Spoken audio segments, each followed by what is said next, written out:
Hi, Coach. How are you? I'm good. How are you doing? Good. Thanks for taking a couple minutes with me. You betcha. My first question is, do you have any thoughts on the eligibility vote that came down last Monday? In terms of the winter sports not being, Correct. yeah, I think it's a reasonable decision.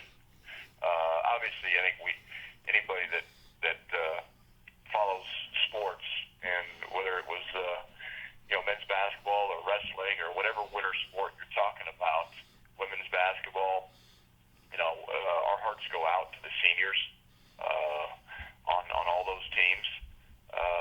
But the reality is 90 some percent of their seasons were finished. In some cases, 100% Right. were finished.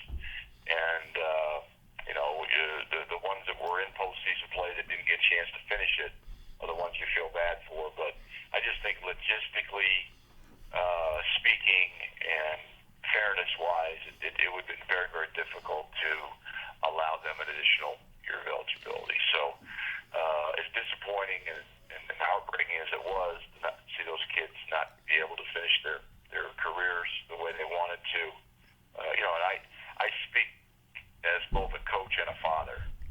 My son, Jack, was a senior at Pomona Pittsburgh Division III school in Yep. California. And they were in the Sweet 16, Oh, and his season was lost and canceled, and so my heart breaks for him and his teammates and program, and so I look at this both as a father and as a coach, and I think as heartbreaking as it was probably the right decision.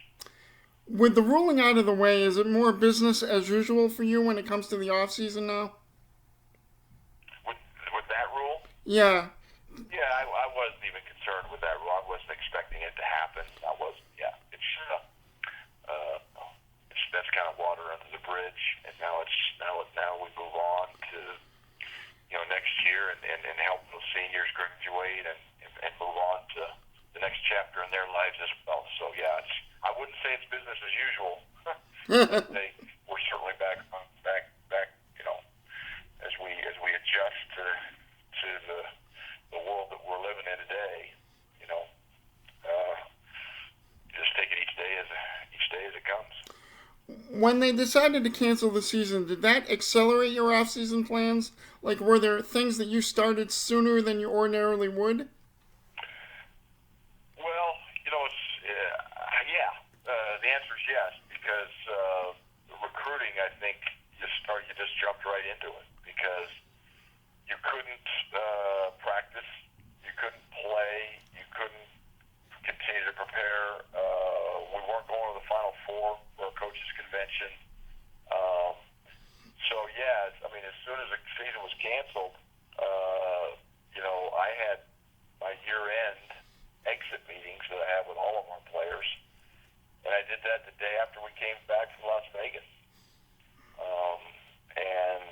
So that we're talking about the early part of March, and normally I wouldn't have those exit meetings until the end of March or even early April. So yeah, it's accelerated some things in terms of what we do, how we do it, but basically recruiting is the only thing we can do, and you can only do that by phone Yeah. and by meetings and that sort of Zoom meetings or whatever you decide to use. But it's been definitely different. With everything going on, do you think you've had more or less interaction with your staff and players than you normally would? And do you have different expectations of them in terms of off season work, given that the off season is a little bit longer now?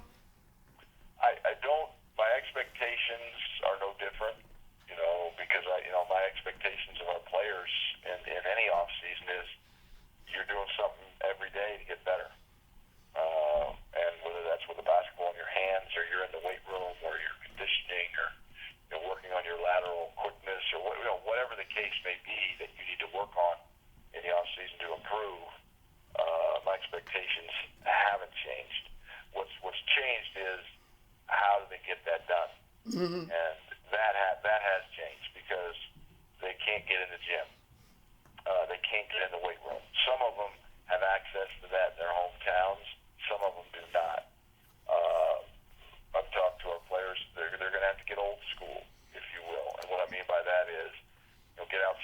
Yep. and play in a park, or shoot an outdoor basket.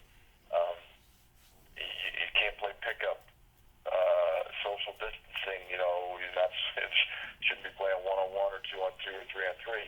It's basically individual, improvement kind of skills, Yep. and they have to do that on their own, and because we can't be in the gym with them, and we can't be working them out. So they have got to show initiative and discipline on their own to make improvements, and I think that's what's going to make next year kind of interesting, is to see which kids have done that and which kids haven't.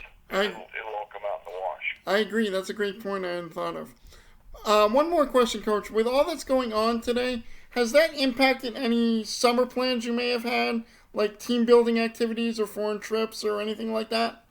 Well, we weren't scheduled for a foreign trip this summer, so it hasn't affected that. I just think in terms of summer, we're just kind of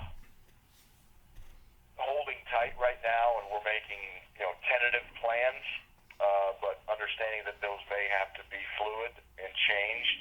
And I know in Colorado, for example, right now, the earliest we are going to be able to be with our players is going to be June the 1st. But we also understand that June 1st date may change to June 15th, or it may change to July 1st, or it may change to August 1st. So in terms of your summer plans, you got to set up different scenarios based on what's going to be allowed, what's not going to be allowed. Right. Well, Coach, thank you very much. I hope you and your family stay safe, and I really look forward to watching Colorado next season. Thanks, Jake. Okay, you take care of yourself, too. Alrighty, bye-bye. Bye.